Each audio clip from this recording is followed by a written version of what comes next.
This is Inside Geneva. I'm your host, Imogen Folks, and this is a production from Swissinfo, the international public media company of Switzerland. In today's programme. Beijing, 1995. In 1995, the world gathered in Beijing to take bold action for women and girls' rights. These voices unified into the Beijing Declaration and Platform for Action. If there is one message that echoes forth from this conference, let it be that human rights are women's rights and women's rights are human rights once and for all. The Beijing Declaration, that was such an incredible moment in 1995 to say that actually enough is enough. Because actually, women are half of humanity and we have to be better. Planned Parenthood should absolutely be defunded. Do you believe in punishment for abortion? Yes or no, as a principle? There has to be some form of punishment. For the woman? Yeah. Trump already in his first presidential term with the UN Women Peace and Security agenda, there was a new resolution proposed and he vetoed that because it had enshrined the right for women to their reproductive rights. I'm concerned about the resurgence in some quarters of toxic ideas about masculinity and efforts to glorify gender stereotypes, especially among young men. What worries me about the language of toxic masculinity, it's like, oh my God, we didn't know this was coming. But it's actually just a continuity of how violence and patriarchy combine to justify then certain expressions of masculinity. The Orthodox Church and President Vladimir Putin are new best friends. The new Russia, religious, conservative, and deeply patriotic. I call this competing masculinities. So we are the tough guys, we are actually the proper nations, while look at Europe, they have been completely emasculated and therefore they are not a model to aspire to. Therefore, democracy is also not a model to be aspiring to. Hello and welcome again to Inside Geneva. I'm Imogen Folks, and in today's programme we're going to talk about toxic masculinity. And already I can hear you thinking, why are we talking about that here in Geneva?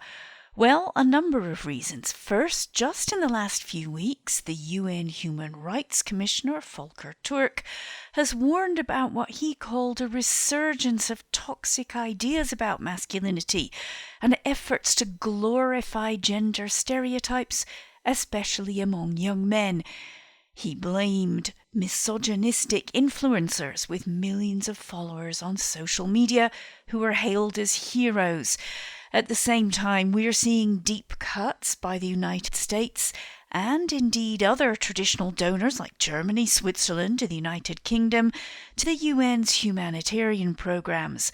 But the United States in particular has singled out programs focusing on women, on gender, on diversity, and on reproductive rights. We're also, history check here, marking 30 years since the Beijing Declaration on Women. It set out a landmark global agenda for achieving gender equality and empowering women and girls. So, is there a connection between an apparent rise in what's been called toxic masculinity and a rollback of gender equality, and even a connection with a rise in authoritarian politics? To try to unpick this debate, I'm joined by two incredibly smart women.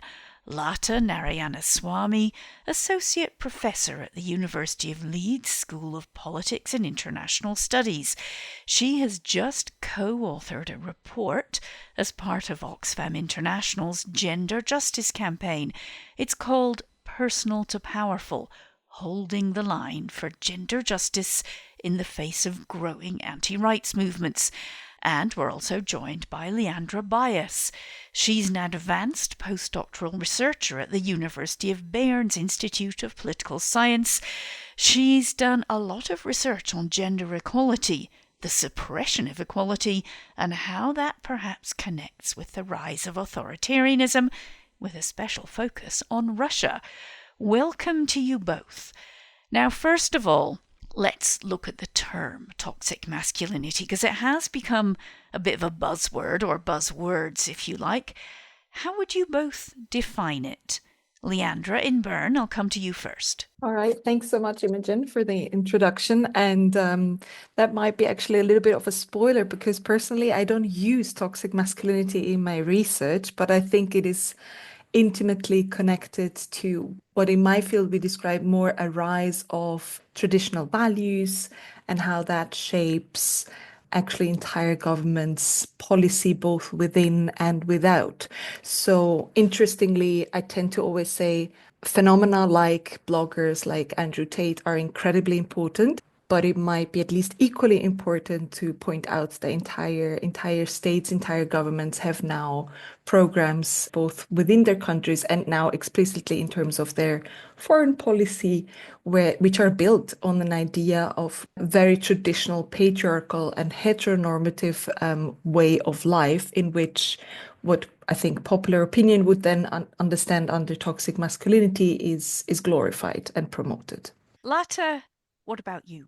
Yeah, I think obviously there is, just as Leandra said, I couldn't agree more with what she set out there. And I think, in a way, toxic masculinity is a buzzword that is trying to tell us something important about trends that are emerging that we're now seeing being escalated within state structures as well. So it's not just about individuals or groups of young boys or men.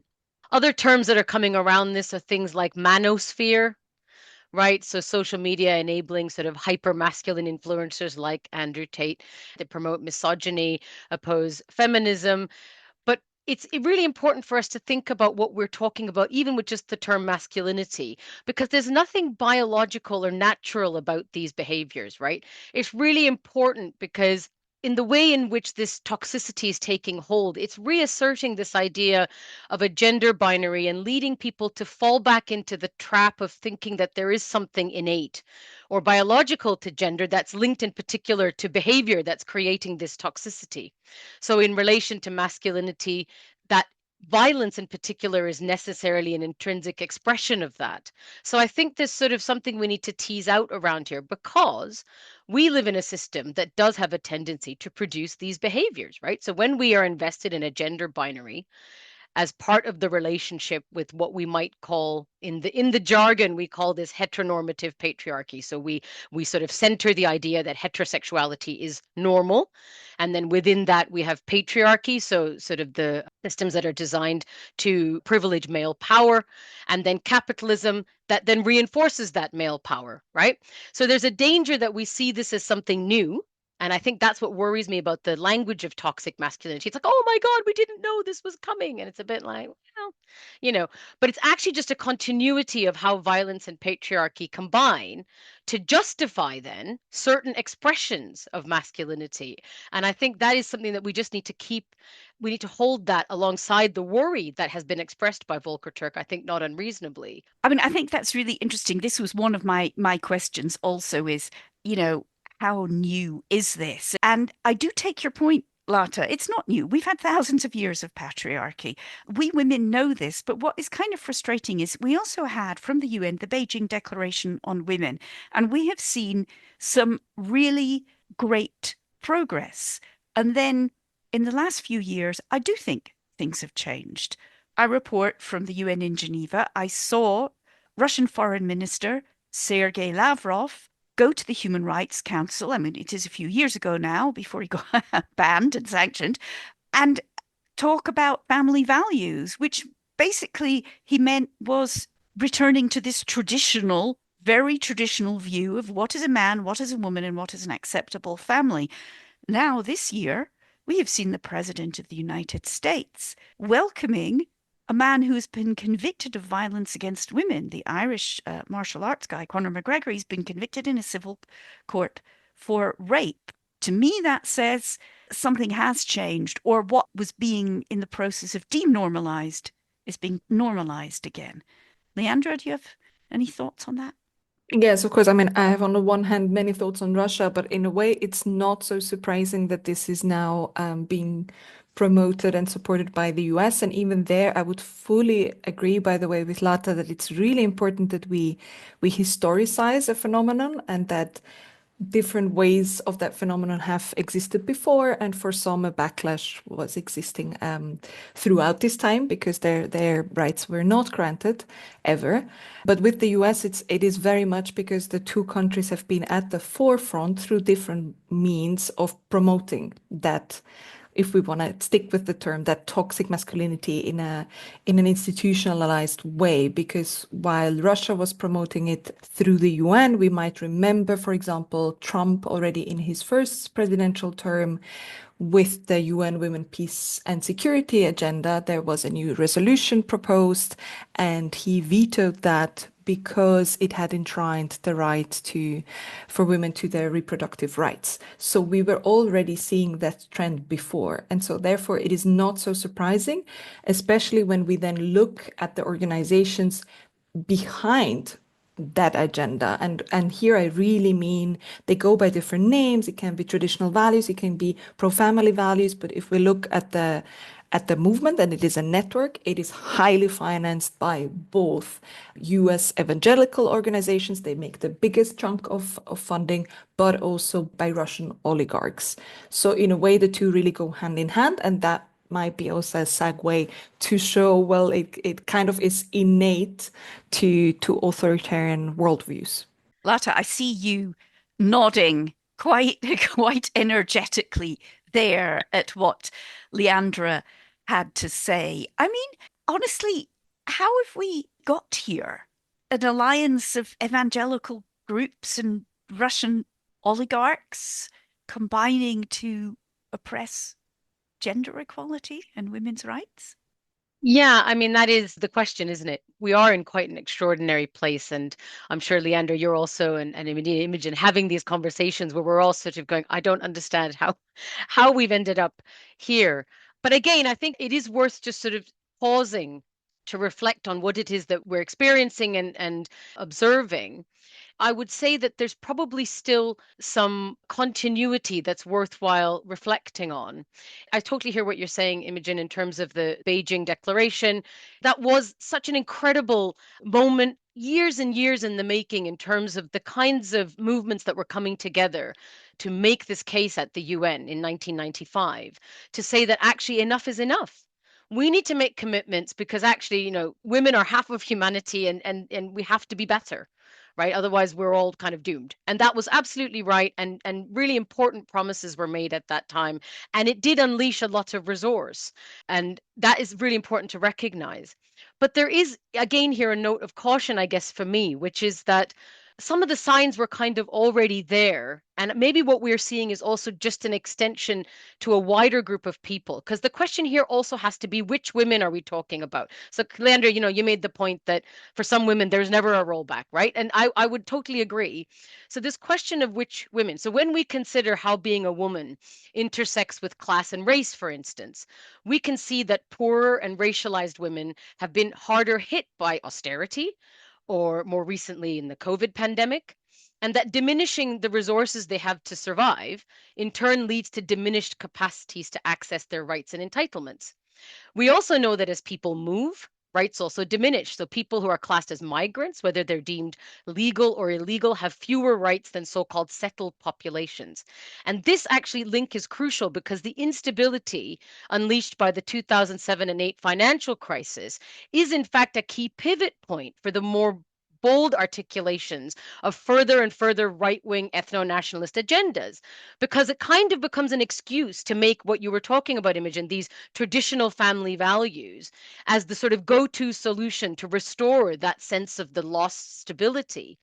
And that then tends to center on strengthening the heteronormative family unit as the common sense response to all this instability. If we could just get the basics right, if we could just go back to being regular, normal, and for those of you who are listening, I'm doing inverted air commas, normal families, actually everything will be fine. I think that kind of everyday sort of tonal messaging actually resonates with lots of people. Leandra, as we said, you look particularly at the suppression of women's rights for gender equality, and that you see it as a tool in the toolbox of authoritarianism. Tell us a bit about that, because for some of us, it's quite hard to see how gender equality should be a threat. Yes, and if I may just add to what Lata pointed out at the beginning, I'm quite insistent on saying it's not just which type of women, but I really use the term of gender equality. And in the case of Russia, but also with a lot of the right-wing movements we're seeing in the US, but also in Europe, it is very much a targeting of even more marginalized communities. So in terms of their sexuality or gender identity. So I insist on that precisely to go beyond that binary. And so in Russia, when you ask the question of also why is that a tool and how did that happen, it is really what we're seeing now being emulated by other countries. I make the case that Russia is an extreme case that has foregrounded this toolbox and I call it an extreme case because it is a country that unleashed a war of aggression in the name of defending traditional values. And so what we see there is an escalation in the sense that I really say it's a toolbox for an authoritarian government in different ways because it helps you embolden, really enshrine an authoritarian regime in many ways. I will just pick up two. One is really you manage to, in Russia's case, discredit democracy. And so the way it works is that they view the international system in what I call this competing masculinities. So we are the tough guys. We are actually the proper nations. While look at Europe, they have been completely emasculated and therefore they are not a model to aspire to. Therefore, democracy is also not a model to be aspiring to. And what is left then is the antithesis, so authoritarianism. That's one. But in addition to that, they also promote nihilism in the sense of saying, well, look, gender equality is not actually a human right. It is just a tool of power the West has used. What Russia does is really an instrumentalization of the term neocolonialism, which helps a lot to build alliances in the global South, where these grievances are real. And what plays in favor here is that we don't acknowledge Russia's imperialism. But so they say this is just a tool of the West to import into other native nations to make us implode from within. And therefore, nothing here is really valid, neither gender equality, but by extension also democracy. So it really helps to then say, well, by consequence, the only thing, again, that is left is an authoritarian regime. And if you want your apparently innate traditional values to survive, you obviously need a strong leader. And maybe we'll get to that, but it goes as far as even justifying aggression. This narrative is actually having some success, isn't it? I mean, and particularly around the issue of gender. I mean, I have heard on even some of the most respectable news programs, analysts saying, oh, well, we need to address the unhappiness of young men as if it's kind of all our faults. And frankly, I have to say, on a very personal note, this makes me quite angry. And I don't really see that there's something that we have done as women, that gender equality is what is responsible for their so-called misery and their desire to have their rights, and I'm using inverted commas, but now their rights back. Yeah, no, I was going to say, I mean, I think, there is a sense that there is something existential happening for masculinity, which is where I think the toxic masculinity comes from. But I think one of the challenges of gender equality and one of the ways in which the right will frame this argument, to kind of go back to your point, Imogen, is I think there is a tendency to kind of play this as a zero-sum game. And I can't remember who said it, so please jump in if you remember, but that whoever said it was, I think, very clever in that, if you're always used to being on top or used to being the beneficiary of inequality, then equality feels like oppression, right?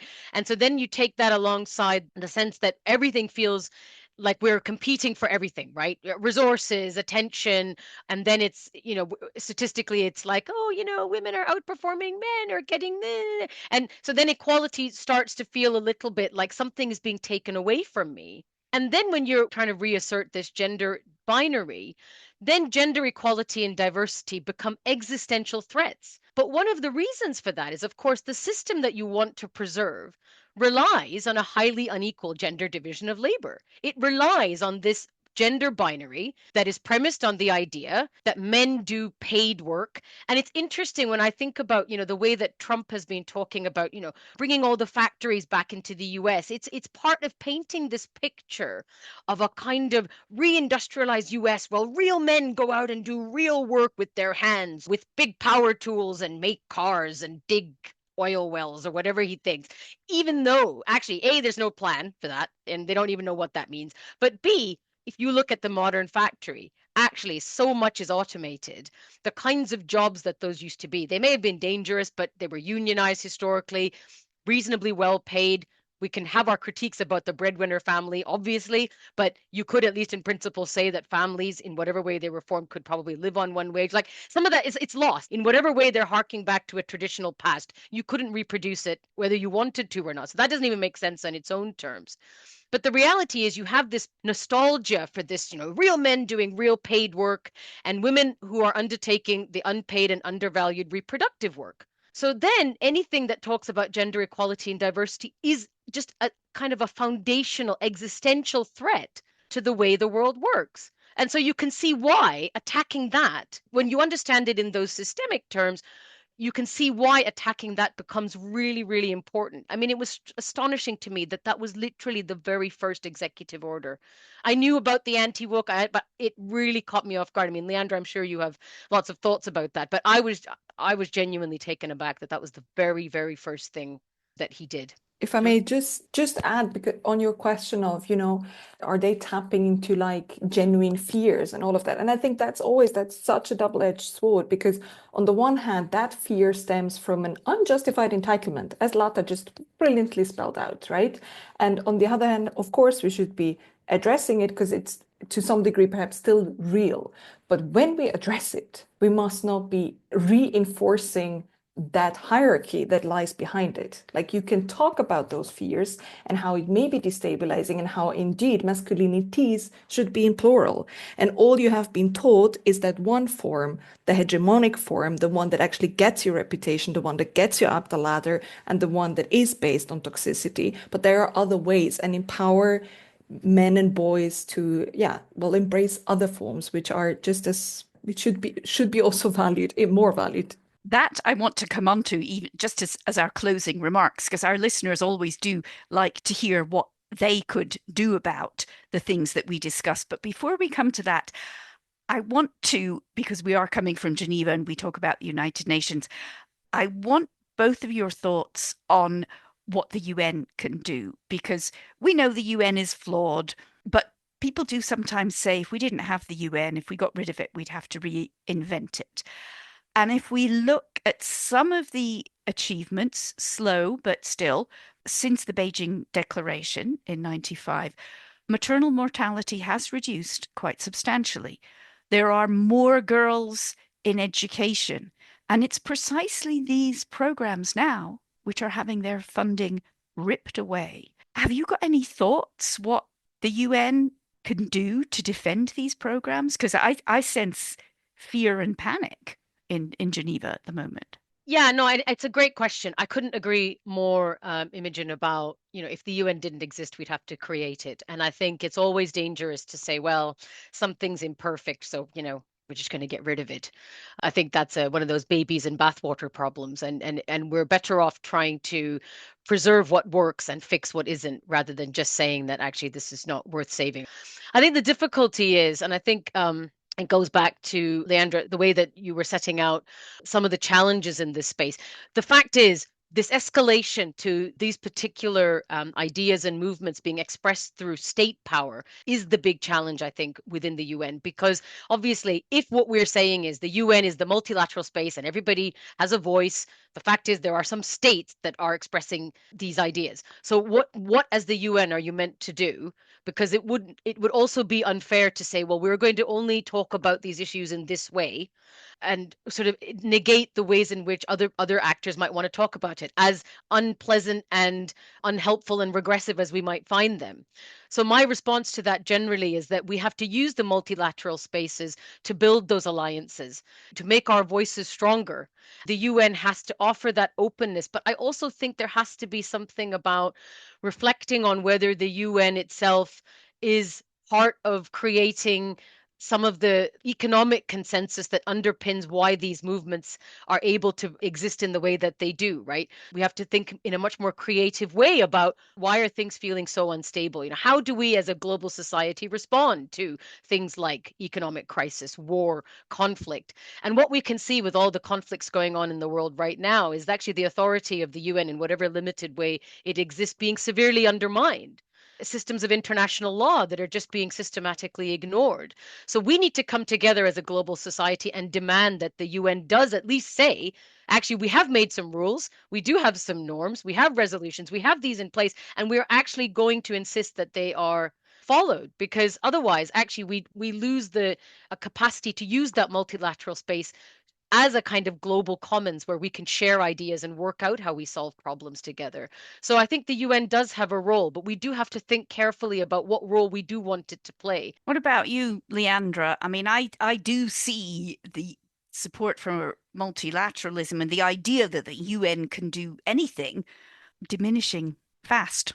Well, I was just going to say, it's always like we speak about the UN, but behind that, at the end of the day, it's member states. So my first point would be, and that's where I'm scared about it, is that those who do claim to be liberal democracies are very much also going down the path of espousing some of those values and saying, well, we are defunding those programs as well, or at least no longer attributing them the same priority. And since we are now in a spiral of militarization, well, gender equality can once again wait. So it should start from member states making that commitment real. And that, in my view, would then translate in the UN in two ways. On the one hand, fund those advocacy groups, because those are the ones that in the end actually draft those resolutions and or at least the first draft, and help lobbying, fund the programs, and then at least, and I can only speak for the European context, start having broader alliances. And if that commitment is actually real,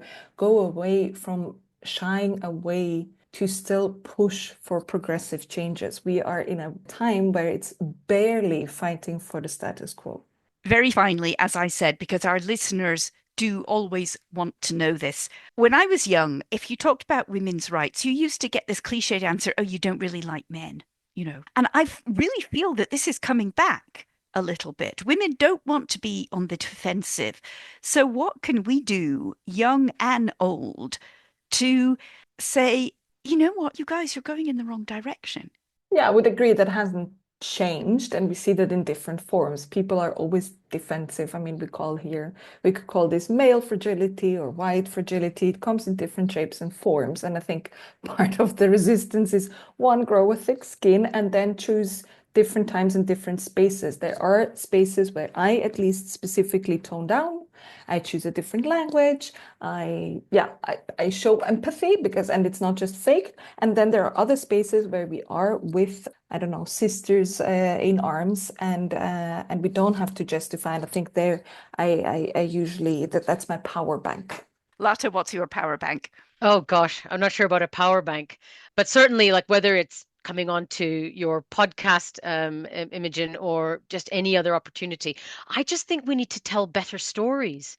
Just genuinely, I feel like, whether you're in academia or you're in civil society, there's lots of pressure we've got to be evidence-based, and I kind of think sometimes maybe, part of, I think, the appeal of the right or to the traditional family is they're trying to tell a much more holistic, common sense story about how they think the world should work.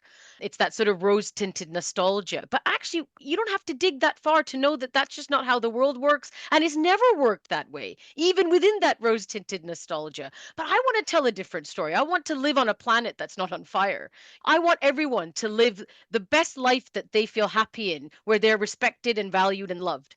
And I just want to do whatever it takes to live in that world. And I want to live, with people, not just as an individual, but as part of communities and societies, and not just my own family, but other families. These aren't hard things to sell, but we need to have an opportunity. And that's, I think, this, the point about even the UN is that's partly where we can do that, because those groups are coming together. They're coming together in their family rights caucus and this grouping and that grouping, and coming along to make these big picture appeals to, like, family and rights. And we need to tell those stories as well. We need to use those spaces to come together, not in our silos, but together and say, actually, this is the world I envision. And gender equality is good for everybody. It doesn't just make my life or women or LGBTQ people's life. It makes everybody's life better. It makes the world better. And I'll take any opportunity to tell that to anybody who'll listen, because I do believe it, not just from an evidence point of view, but in my heart, if I'm allowed to say that. Well, I would actually go along with both of you there. I have to thank you because we're just almost at the end. Lata and Leandra, thank you very much. To our listeners, write to us inside Geneva at swissinfo.ch to comment on this program if you like. I'll leave my final thought. As I said, I agree with you both. I think we do need to tell our stories. And one of the things we need to reclaim is what the idea of a happy family is. It's not necessarily a man, a woman, and 2 children. It can be all sorts of things, all equally good. Somebody can work, somebody can't work, equally valid. On that note, thank you all for listening.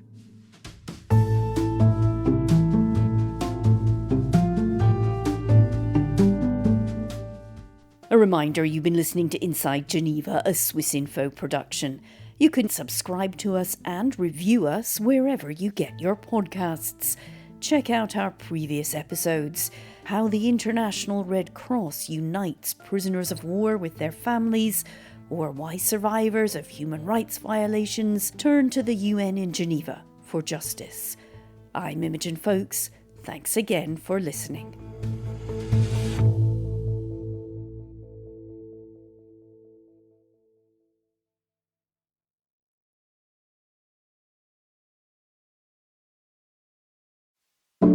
What would you do to protect your family? Becoming a parent definitely is a very emotional thing. How far would you go to protect them from future disease? You suddenly care about something more than you care about yourself, and we live in a world that is filled with things that can go wrong. And what if there was a solution from the second your child is born? When you decide to preserve your baby's cord blood, you are making an incredible investment in the future of your entire family's health. They would all tell you, you're doing this for your child. It will maybe help them later on. That's the promise of stem cell research. A future in which your baby's stem cells can be used to cure serious diseases.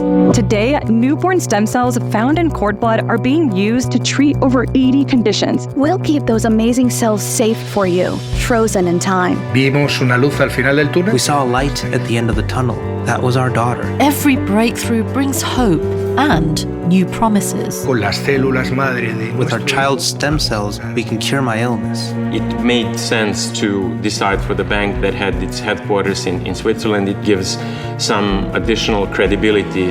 But promises can be broken. That's why the marketing is so clever, because the idea is that you will forget about it because hopefully your kids will be fine. We felt like we had failed our daughter in a very important way. The idea that a part of their kid is out there is frightening. They feel that in a way they failed their kids by doing something in which they were trying to protect them. This is a story of how hope can turn sour and spark a global quest to recover the cells and the most precious thing they contain: life. No sé si ha sido el mayor error de mi vida. I don't know if it was the biggest mistake of my life, but I do know that if today I knew all the things that have happened to me, if I knew, then I wouldn't have signed with them. If you store money, you can go on next day and take it out. With stem cells, it's much more complicated. And then they said, well, we don't have a legal department. And I just started laughing and they said, don't worry, you will have one very soon. Lost Cells, an original Swiss Info podcast in collaboration with Piz Gloria Productions, Future Proche and Studio Orcenta. Listen on Apple Podcasts, Spotify, or wherever you get your podcasts.